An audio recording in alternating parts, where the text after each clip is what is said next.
On this episode of Code Blue in America, the breaking news segment. CDC director fired for never winning an election. Since when do we vote for science? So here's the latest from Washington. The CDC director, Dr. Mandy Cohen, was fired. Now, usually when someone at that level is removed, you expect some heavy reasoning.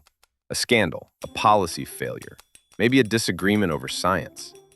But when reporters asked, what specifically did she do wrong? Trump's press secretary, Caroline Leavitt, gave the most jaw-dropping answer.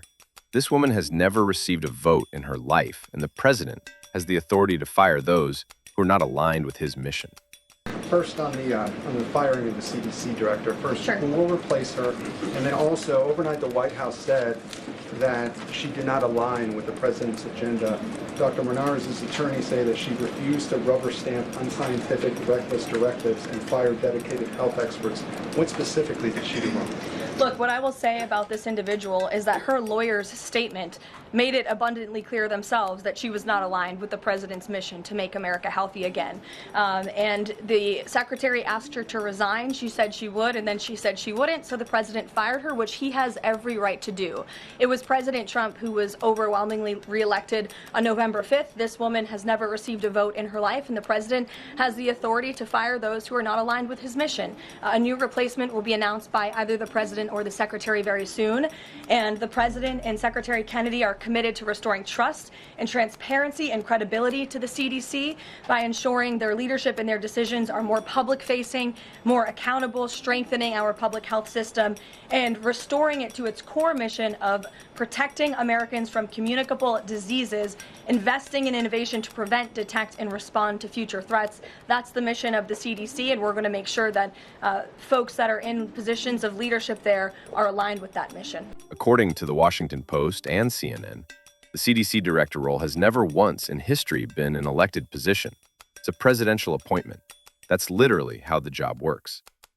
So saying she wasn't elected is like saying your Uber driver can't drop you off because nobody voted for him in a primary. Nobody voted for your dentist either.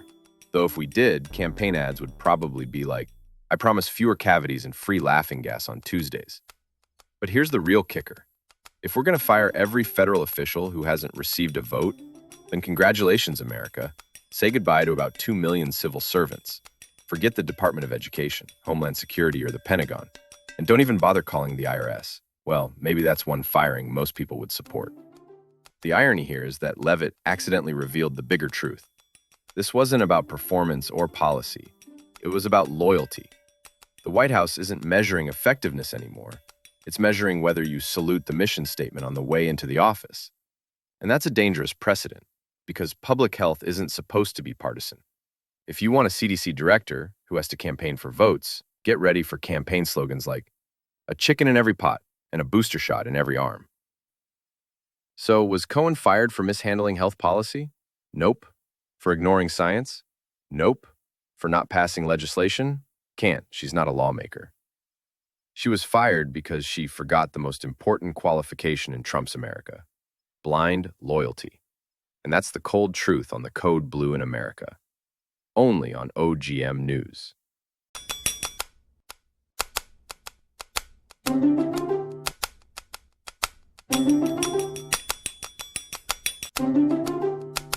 All right, friends, here's the deal.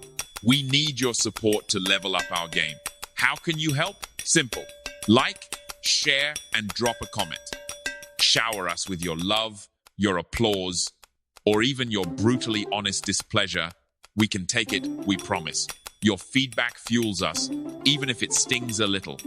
And before you dash off, go ahead and smash that subscribe button on YouTube. Follow us everywhere: Facebook, TikTok, Twitter, Instagram. Heck, if you're feeling retro, send us a carrier pigeon or a smoke signal. Stay awesome, stay witty, and we'll see you next time.